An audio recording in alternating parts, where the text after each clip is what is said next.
Best first search algorithm is dash. Depth first approach, combination of depth first search and breadth first search, breadth first, none of these. അപ്പോൾ നമ്മുടെ question best first search algorithm ഇതിനകത്ത് തന്നിട്ടുള്ള ഓപ്ഷൻസിൽ ഏതാണെന്നാണ് ചോദിച്ചേക്കുന്നത്. Best first search algorithm answer എന്ന് പറയുന്നത് combination of depth first search and breadth first search ആണ്. ബെസ്റ്റ് ഫസ്റ്റ് സെർച്ചിനെ കുറിച്ച് പറയാനായിട്ടുള്ളത്, നമ്മൾ സാധാരണ ആർട്ടിഫിഷ്യൽ ഇൻ്റലിജൻസിലാണ് ഈ ബെസ്റ്റ് ഫസ്റ്റ് സെർച്ച് അൽഗോരിതം നമ്മൾ സാധാരണ രീതിയിൽ കേൾക്കുന്നത്. അതുകൊണ്ട് തന്നെ ഇവിടെ ഹ്യൂറിസ്റ്റിക് ഫംഗ്ഷനും സെർച്ചുമാണ് ഈ ബെസ്റ്റ് ഫസ്റ്റ് സെർച്ചിൽ യൂസ് ചെയ്യുക. ബേസിക്കലി ഹ്യൂറിസ്റ്റിക് ഫംഗ്ഷൻ യൂസ് ചെയ്തിട്ടാണ് ഇവിടുത്തെ സെർച്ചിങ് നടക്കുക ബെസ്റ്റ് ഫസ്റ്റ് സെർച്ചിൽ. ഓക്കെ, ഡി എഫ് എസും ബി എഫ് എസും കമ്പൈൻ ചെയ്തിട്ടുള്ള കൺസെപ്റ്റിലാണ് ബെസ്റ്റ് ഫസ്റ്റ് സെർച്ച് വർക്ക് ചെയ്യുന്നത്. പിന്നെ ഇവിടെ നമ്മുടെ എപ്പോഴും ആ ഒരു മൊമെൻറ്റിൽ ഏതാണോ ബെസ്റ്റ് ആയിട്ടുള്ള പാത്ത് ആ പാത്തായിരിക്കും സെലക്ട് ചെയ്യുക. ഇത്രയും കാര്യങ്ങളാണ് ബെസ്റ്റ് ഫസ്റ്റ് സെർച്ചിനെ കുറിച്ചിട്ട് പറയാനുള്ളത്. അടുത്ത ക്വസ്റ്റ്യൻ ഇതാണ്. A book consist of chapters and A book is A type of publication. In object oriented analysis this can be described in a class model using which of the following? Options എന്ന് പറയുന്നത് association and realization, aggregation and generalization, generalization and aggregation, none of the above. എത്രയാണ് വരുന്നത്? അപ്പോൾ നമുക്ക് ഈ ഒരു sentence കാണുമ്പോഴത്തേക്ക് നമുക്കത് എന്താണ് മീൻ ചെയ്യുന്നത്, അതിനകത്ത് ഏത് മോഡലാണ് അപ്ലൈ ചെയ്യുന്നതാണ് നോക്കുന്നത്. അപ്പോൾ സെൻറ്റൻസ് ഇതാണ്, A book consist of chapters. Okay, അത് കാണുമ്പോൾ തന്നെ നമുക്കറിയാമല്ലോ ചാപ്റ്റേഴ്സ് ചേർന്നിട്ടാണ് ബുക്ക് ഉണ്ടാകുന്നത്. ദാറ്റ് മീൻസ് അവിടെ അഗ്രിഗേഷൻ ആണ് ആദ്യമായിട്ടുള്ളത്, അഗ്രിഗേഷൻ ഉണ്ട്. പിന്നെ A book is A type of publication എന്ന് പറയുന്നുണ്ട്. അപ്പോൾ അതെന്തായിരിക്കും? ജനറലൈസ് ചെയ്തിരിക്കുകയാണ്. അപ്പം നമ്മുടെ ഓപ്ഷൻസിൽ തന്നിട്ടുള്ള aggregation and generalization option B ആണ് ഇതിൻ്റെ ആൻസറായിട്ട് വരുന്നത്. അടുത്ത ക്വസ്റ്റ്യൻ സോഫ്റ്റ്വെയർ എഞ്ചിനീയറിംഗിൽ വരുന്നൊരു ക്വസ്റ്റ്യൻ ആണ്. In spiral model for risk analysis we use dash, prototyping, waterfall model, agile model, none of the above. അപ്പോൾ റിസ്ക് അനാലിസിസിന് വേണ്ടിയിട്ട് മാത്രം നമ്മൾ റിസ്ക് അനാലിസിനെ മെയിൻലി ഫോക്കസ് ചെയ്യുന്ന ഒരു സോഫ്റ്റ്വെയർ ഡെവലപ്മെൻറ്റ് ലൈഫ് സൈക്കിൾ മോഡലാണ് സ്പൈറൽ മോഡൽ എന്ന് പറയുന്നത്. അപ്പോൾ റിസ്ക് അനാലിസിന് വേണ്ടിയിട്ട് ഇവിടെ എന്താണ് യൂസ് ചെയ്യുന്നത് എന്നാണ് ക്വസ്റ്റ്യൻ ചോദിച്ചിട്ടുള്ളത്. ആൻസർ എന്ന് പറയുന്നത് പ്രോട്ടോടൈപ്പിംഗ് ആണ്, പ്രോട്ടോടൈപ്പിംഗ്. അപ്പോൾ ഞാൻ ഈ സ്പൈറൽ മോഡലിനെ കുറിച്ചിട്ട് കുറച്ച് അത്യാവശ്യം വേണ്ട കാര്യങ്ങൾ പറഞ്ഞുതരാം. ഓക്കെ, സ്പൈറൽ മോഡൽ എന്ന് പറയുമ്പോഴത്തേക്ക് നമ്മുടെ റിസ്ക് ഹാൻഡ്ലിംഗ് സപ്പോർട്ട് ചെയ്യാൻ വേണ്ടിയിട്ട് യൂസ് ചെയ്യുന്ന സോഫ്റ്റ്വെയർ ഡെവലപ്മെൻറ്റ് ലൈഫ് സൈക്കിളാണ് സ്പൈറൽ മോഡൽ എന്ന് പറയുന്നത് നമ്മൾ പറഞ്ഞു. പിന്നെ ഇവിടെ ലൂപ്സ് ആണുള്ളത്. എല്ലാവർക്കും ആ ഒരു ഫിഗർ ഓർമ്മ ഉണ്ടാവും. ഞാൻ അതിൻ്റെ ഫിഗർ ജസ്റ്റ് ഒന്ന് റെപ്രസെൻ്റ് ചെയ്ത് വെച്ചിട്ടുണ്ട്. ഇതാണ് നമ്മുടെ സ്പൈറൽ മോഡലിൻ്റെ ഒരു ഫിഗർ എന്ന് പറയുന്നത്. ഇവിടെ നിങ്ങൾ കാണുന്നുണ്ടാവുമല്ലോ, ലൂപ്പുകൾ കാണുന്നുണ്ടാവുമല്ലോ. അപ്പം ഈ ഓരോ ലൂപ്പും എന്ന് പറയുന്നത് നമുക്ക് ഓരോ പ്രോജക്റ്റിനും അനുസരിച്ചിട്ട് വേരി ചെയ്യും. എക്സാക്ട് നമ്പർ ഓഫ് ലൂപ്സ് എത്ര ഉണ്ടാവും എന്ന് ഒരിക്കലും നമുക്ക് ആദ്യമേ തന്നെ പറയാൻ പറ്റത്തില്ല. പ്രോജക്റ്റ് അത് വേരി ചെയ്തുകൊണ്ടിരിക്കുന്ന ഒരു സംഭവമാണ്. ഓക്കെ, പിന്നെ ഇവിടെ ഓരോ ലൂപ്പിനെയും നമ്മൾ പറയുക ഈ സോഫ്റ്റ്വെയർ ഡെവലപ്മെൻറ്റ് പ്രോസസ്സിൻ്റെ ഫേസ് എന്നാണ്. ഓക്കെ, ഓരോ ലൂപ്പിനെയും പറയുന്നത് എന്താണ്? ഫേസ് ആയിട്ടാണ് പറയുന്നത്. സോഫ്റ്റ്വെയർ ഡെവലപ്മെൻറ്റ് പ്രോസസ്സിലെ ഫേസ് ആയിട്ടാണ് നമ്മുടെ ഓരോ ലൂപ്പും പറയുന്നത്. പിന്നെ നിങ്ങളിവിടെ ഈ ഫിഗറിൽ തന്നെ ഇതിൻ്റെ റേഡിയസ് കാണുന്നുണ്ടാവുമല്ലോ. അപ്പോൾ ഈ റേഡിയസ് എന്ന് പറയുന്നത് ഇത് ഇൻഡിക്കേറ്റ് ചെയ്യുന്നത് ഇതിൻ്റെ എക്സ്പെൻസ് ആണ്. ഈ പ്രോജക്റ്റിൻ്റെ എക്സ്പെൻസ് അല്ലെങ്കിൽ കോസ്റ്റ് ആണ് ഇതിൻ്റെ റേഡിയസ് എന്ന് പറയുന്നത്. ഓക്കെ, പിന്നെ ഇതിൻ്റെ ആംഗുലാർ ഡയമെൻഷൻ എന്ന് പറയുന്നത് എപ്പോഴും റെപ്രസെൻ്റ് ചെയ്യുന്നത് നമ്മൾ എത്രത്തോളം പ്രോഗ്രസ് ആണ് ആ കറണ്ട് ഫേസിൽ ഉണ്ടാക്കിയിരിക്കുന്നത് എന്നുള്ളതാണ് അതിൻ്റെ ആംഗുലാർ ഡയമെൻഷൻ റെപ്രസെൻ്റ് ചെയ്യുന്നത്. ഓക്കെ, പിന്നെ ഇവിടെ നമ്മുടെ ഇത് 4 ക്വാഡ്രൻ്റ് ആയിട്ട് ഡിവൈഡ് ചെയ്തിട്ടുണ്ട്. ഇത് first quadrant, second quadrant, third quadrant and fourth quadrant ആണിത്. ഫസ്റ്റ് ക്വാഡ്രൻറ്റിൽ നമ്മൾ ചെയ്യുക, അതുകൊണ്ടാണ് ഇത് സ്റ്റാർട്ട് ചെയ്ത് തുടങ്ങുന്നത് അങ്ങനെയാണ്. അപ്പോൾ ആദ്യം objective determination and identify alternative solution. ആദ്യം ഫസ്റ്റ് സ്റ്റെപ്പ് അതിൽ തന്നെ എല്ലാം ഉണ്ടല്ലോ, objective determination and identify alternative solution. Then second step എന്ന് പറയുന്നത് identify and resolve risk. Okay, then third step എന്ന് പറയുന്നത് develop next version of the product. Then fourth എന്ന് പറയുന്നത് review and plan for the next phase. Okay, ഇതിനകത്ത് നമ്മുടെ alternative solutions എല്ലാം തന്നെ പ്രപ്പോസ് ചെയ്യുന്നത് നമ്മുടെ ഫസ്റ്റ് ക്വാഡ്രൻറ്റിലാണ്. സെക്കൻഡ് ക്വാഡ്രൻറ്റിൽ എന്താ ചെയ്യുന്നതെന്ന് പറഞ്ഞു കഴിഞ്ഞാൽ നമ്മുടെ ബെസ്റ്റ് സൊല്യൂഷൻ എന്താണോ ആ സൊല്യൂഷന് വേണ്ടിയിട്ടുള്ള പ്രോട്ടോടൈപ്പ് ഉണ്ടാക്കും. എന്നിട്ട് തേർഡ് ക്വാഡ്രൻറ്റിലോട്ട് പോകുമ്പോഴത്തേക്ക് അടുത്ത വെർഷൻ സോഫ്റ്റ്വെയർ നമുക്ക് അവൈലബിൾ ആയിരിക്കും. എഗെയിൻ ഫോർത്ത് സ്റ്റെപ്പിൽ ഈ ഡെവലപ്ഡ് വെർഷൻ എന്താണോ അതിനെ ഇവാലുവേറ്റ് ചെയ്യും, അടുത്ത ഫേസിന് വേണ്ടിയിട്ടുള്ള പ്ലാനിങ്ങും ചെയ്യും. അപ്പോൾ അത്രയാണ് മെയിൻലി ഇവിടെ ഇതിനെ കുറിച്ചിട്ട് ഓർമ്മിച്ചിരിക്കേണ്ട സംഭവം. അപ്പം spiral model mainly risk handling support ചെയ്യുന്നുണ്ട്. ഇവിടെ റിസ്ക് ഹാൻഡ്ലിങ്ങിന് വേണ്ടിയിട്ട് പ്രോട്ടോടൈപ്പിംഗ് ആണ് യൂസ് ചെയ്യുന്നത്. അത് മറക്കാതെ ഓർമ്മിച്ചിരിക്കാം. ഇനി കുറച്ച് കാര്യങ്ങളും കൂടെ ഞാൻ ഇതിനകത്തേക്ക് ആഡ് ചെയ്തോട്ടെ.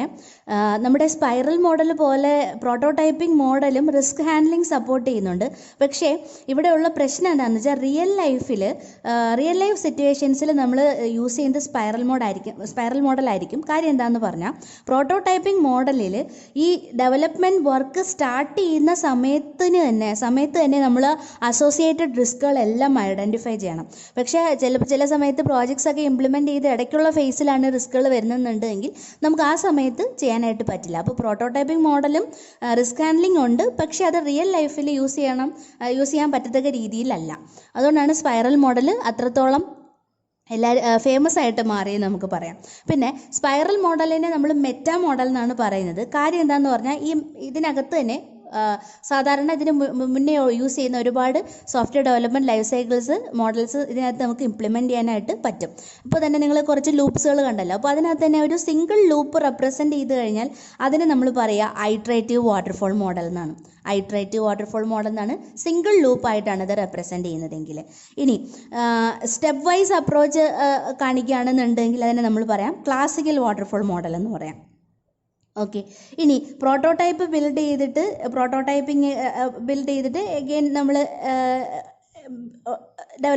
സോഫ്റ്റ്വെയർ ഡെവലപ്മെൻറ്റ് ലൈഫ് സൈക്കിളിൻ്റെ പാർട്ടായിട്ട് പ്രോട്ടോടൈപ്പ് ഉണ്ടാക്കുന്നെങ്കിൽ ഇതിനെ നമ്മൾ പ്രോട്ടോടൈപ്പിംഗ് മോഡലെന്നും പറയാറുണ്ട്. അതുപോലെ തന്നെ ഇവല്യൂഷണറി മോഡലെന്നും ഇതിനെ പറയാറുണ്ട്. അപ്പം സ്പൈറൽ മോഡൽ എന്ന് പറയുന്ന ഒരു മെറ്റാ മോഡലാണ്. അവിടെ സിംഗിൾ ലൂപ്പ് ആയി കഴിഞ്ഞാൽ ഐട്രേറ്റീവ് മോഡലായി, സ്റ്റെപ്പ് വൈസ് അപ്രോച്ചായ ക്ലാസിക്കൽ വാട്ടർഫോൾ മോഡലായി, പ്രോട്ടോടൈപ്പ് ഉണ്ടായി കഴിഞ്ഞാൽ പ്രോട്ടോടൈപ്പിംഗ് മോഡലായി, പിന്നെ ഇവല്യൂഷണറി മോഡലും കൂടിയാണ്.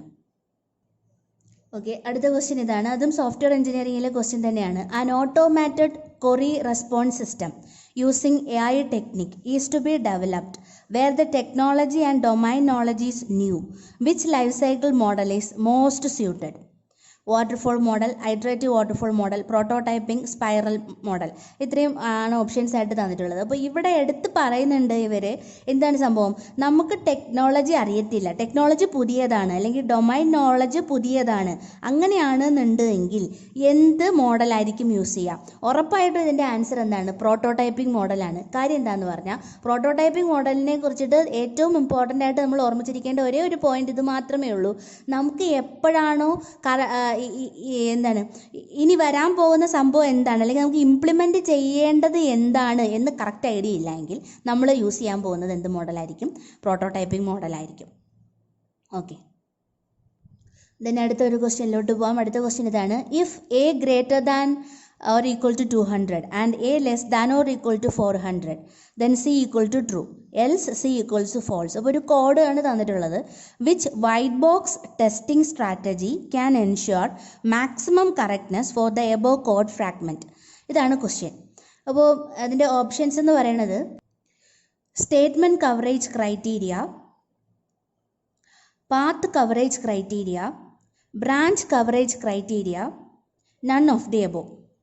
ഓക്കെ, അപ്പോൾ നമുക്ക് ഇതിനകത്ത് എന്തൊക്കെയാണ് ഈ വൈറ്റ് ബോക്സ് ടെസ്റ്റിംഗ് സ്ട്രാറ്റജിയിൽ വരുന്നത് എന്ന് നോക്കിയിട്ട് നമുക്ക് ഇതിൻ്റെ ഓപ്ഷൻസ് കറക്റ്റ് ഓപ്ഷൻ ഏതാണെന്ന് കണ്ടുപിടിക്കാം. ഓക്കെ, അപ്പോൾ മെയിൻലി വരുന്ന നമ്മുടെ വൈറ്റ് ബോക്സ് ടെസ്റ്റിംഗ് സ്ട്രാറ്റജി അല്ലെങ്കിൽ ടെക്നിക്സ് എന്ന് പറയുന്നത് ഒന്ന് സ്റ്റേറ്റ്മെൻറ്റ് കവറേജ് ആണ്. സ്റ്റേറ്റ്മെൻറ്റ് കവറേജ് എന്താണെന്ന് പറഞ്ഞു കഴിഞ്ഞാൽ ഇപ്പോൾ നമുക്കൊരു കോഡ് ഫ്രാഗ്മെൻറ്റ് തന്നിട്ടുണ്ട്. ആ കോഡിനകത്തുള്ള എല്ലാ സ്റ്റേറ്റ്മെൻറ്റും അറ്റ്ലീസ്റ്റ് വൺസ് എങ്കിലും നമ്മൾ പാസ് ചെയ്ത് പോകണം എന്നാണ് ഈ സ്റ്റേറ്റ്മെൻറ്റ് കവറേജ് ക്രൈറ്റീരിയ പറയുന്നത്. അടുത്തത് ബ്രാഞ്ച് കവറേജ് ക്രൈറ്റീരിയ ആണ് അടുത്തത്. ബ്രാഞ്ച് കവറേജ് എന്ന് പറയുമ്പം നമ്മുടെ ഡയമണ്ട് ഷേപ്പിൽ വരച്ചിട്ട് നമ്മൾ ട്രൂ പാർട്ട് നോക്കുന്നു, ഫോൾസ് പാർട്ട് നോക്കുന്നു, അങ്ങനെ അതിനകത്ത് ഏതെങ്കിലും അറ്റ്ലീസ്റ്റ് വൺസ് ട്രൂ പോർഷൻ ഫുള്ളായിട്ട് നോക്കുകയാണ്, അല്ലെങ്കിൽ ഫോൾസ് പോർഷൻ ഫുള്ളായിട്ട് നോക്കുകയാണ്. അങ്ങനെയാണെങ്കിൽ നമ്മൾ ബ്രാഞ്ച് കവറേജ് ക്രൈറ്റീരിയ എന്ന് പറയുന്നത്. ഇനി അടുത്താണ് പാത്ത് കവറേജ് ക്രൈറ്റീരിയ എന്ന് പറഞ്ഞാൽ. ഈ പാത്ത് കവറേജ് ക്രൈറ്റീരിയയുടെ പ്രത്യേകത എന്താണെന്ന് പറഞ്ഞാൽ ഇവിടെ എല്ലാ ഇൻഡിവിജ്വൽ കണ്ടീഷൻസും കവർ ചെയ്യും എന്നുള്ളതാണ്. അപ്പോൾ സാധാരണ രീതിയിൽ എക്സാമിൽ പ്രോബ്ലംസ് ചോദിക്കുമ്പം ചില കണ്ടീഷൻ സ്റ്റേറ്റ്മെൻറ്റ്സുകൾ തരുമ്പോൾ നമുക്കത് ബ്രാഞ്ച് കവറേജ് ആണോ പാത്ത് കവറേജ് ആണോ എന്ന് ഒരുപാട് ഡൗട്ട് തോന്നും. അപ്പോൾ അത് കറക്റ്റായിട്ടൊരു ഐഡിയ നമ്മുടെ മനസ്സിലുണ്ടാവുക. എല്ലാ ഇൻഡിവിജ്വൽ കമ്പോണൻസും നമുക്ക് കവർ ചെയ്യണം എങ്കിൽ നമ്മൾ യൂസ് ചെയ്യുന്ന ക്രൈറ്റീരിയ എന്ന് പറയുന്നത് എന്താണ്? പാത്ത് കവറേജ് ആണ്. ഓക്കെ, അപ്പോൾ ഇവിടെ ഒരു എക്സാമ്പിൾ തന്നിട്ടുണ്ട്. Read XY, then if X == 0 or Y == 0 print 0. ഇതാണ് കോഡ്. അപ്പോൾ ഇവിടുത്തെ ടെസ്റ്റ് കണ്ടീഷൻസ് എന്ന് പറയുന്നത് എന്താണ്? ഒന്നുകിൽ Xയുടെ വാല്യൂ 0 ആയിരിക്കണം, അല്ലെങ്കിൽ Yയുടെ വാല്യൂ 0 ആയിരിക്കണം. അപ്പം Xൻ്റെ വാല്യൂ ഇപ്പോൾ 55, Yയുടെ വാല്യൂ 0, അതൊരു ടെസ്റ്റ് കണ്ടീഷനാണ്. ഇനി അല്ലെങ്കിൽ Xൻ്റെ വാല്യൂ 0, Xൻ്റെ വാല്യൂ 55, Yയുടെ വാല്യൂ 0, അതൊരു ടെസ്റ്റ് കണ്ടീഷനാണ്. അപ്പോൾ അങ്ങനെയുള്ള ഇത് ഓരോന്നും ഇൻഡിവിജ്വൽ കമ്പോണൻസ് ആയിട്ട് എടുത്തിട്ട് കണ്ടീഷൻസ് ആയിട്ട് എടുത്തിട്ട് അതിന് ടെസ്റ്റ് ചെയ്യുകയാണെങ്കിൽ അതിനെ നമ്മൾ പാത്ത് കവറേജ് എന്ന് പറയാം. ഓക്കെ, ഇനി നമ്മുടെ ഓപ്ഷൻസിലോട്ട് പോയി കറക്റ്റ് ആൻസർ ഏതാന്ന് നോക്കാം. ക്വസ്റ്റ്യൻ എന്താണ്? If A > 200 and A <= 400 then C = true else ഇതാണ്. അപ്പോൾ ഇവിടെ നോക്കിയേ, ഇതൊരു ടെസ്റ്റ് കണ്ടീഷനാണ്, ഇത് ആൻഡ് ആണ് ചെയ്തിരിക്കുന്നത്.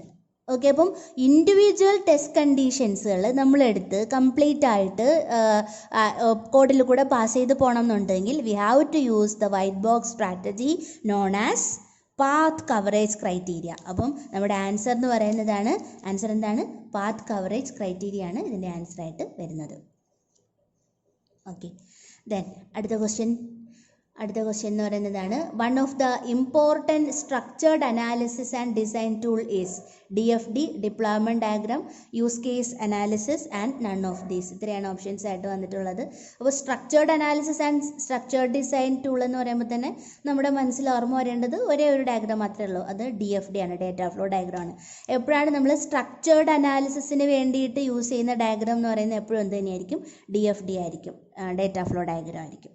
ഓക്കെ, ദെൻ അടുത്ത ക്വസ്റ്റ്യൻ ഇതാണ്. Which of the following is A black box testing strategy? Path testing, equivalence class partitioning, branch testing, none of the above. ഇത്രയാണ് തന്നിട്ടുള്ളത്. അപ്പോൾ ഇവിടെ ബ്ലാക്ക് ബോക്സ് ടെസ്റ്റിംഗ് സ്ട്രാറ്റജി ഏത് എന്നാണ് ക്വസ്റ്റ്യൻ. അപ്പോൾ നമ്മളിപ്പോൾ ഓൾറെഡി കണ്ടു, പാത്ത് ഉണ്ടെന്ന് പറഞ്ഞു, സ്റ്റേറ്റ്മെൻറ്റ് ഉണ്ടെന്ന് പറഞ്ഞു, കണ്ടീഷൻ ബ്രാഞ്ച് ഉണ്ടെന്ന് പറഞ്ഞു. അപ്പോൾ ഇവിടെ പാത്ത് ടെസ്റ്റിംഗ് ഓൾറെഡി ഉണ്ട്, അത് വൈറ്റ് ബോക്സ് ടെസ്റ്റിംഗ് ആണ്. ഓക്കെ, ഞാനിപ്പോൾ പറഞ്ഞ അതെല്ലാം വൈറ്റ് ബോക്സ് ടെസ്റ്റിംഗ് ആണ്. ഇവിടെ ചോദിച്ചിട്ടുള്ള question black box testing strategy ഏതെന്നാണ്. അപ്പം നമ്മുടെ ഓപ്ഷനായിട്ട് വരുന്നതാണ് ഇക്വാലൻസ് ക്ലാസ് പാർട്ടീഷനിങ് ആണ്. Equivalence class partitioning black box testing സ്ട്രാറ്റജിയിൽ വരുന്നതാണ്. ഓക്കെ, ദെൻ ഇത് നമ്മുടെ ലാസ്റ്റ് ക്വസ്റ്റ്യനിലോട്ട് കിടക്കുകയാണ്. The UML behavioural modelling consist of which all diagram? Okay, options class and object diagram, component and deployment diagram, activity and interaction diagram, none of the above.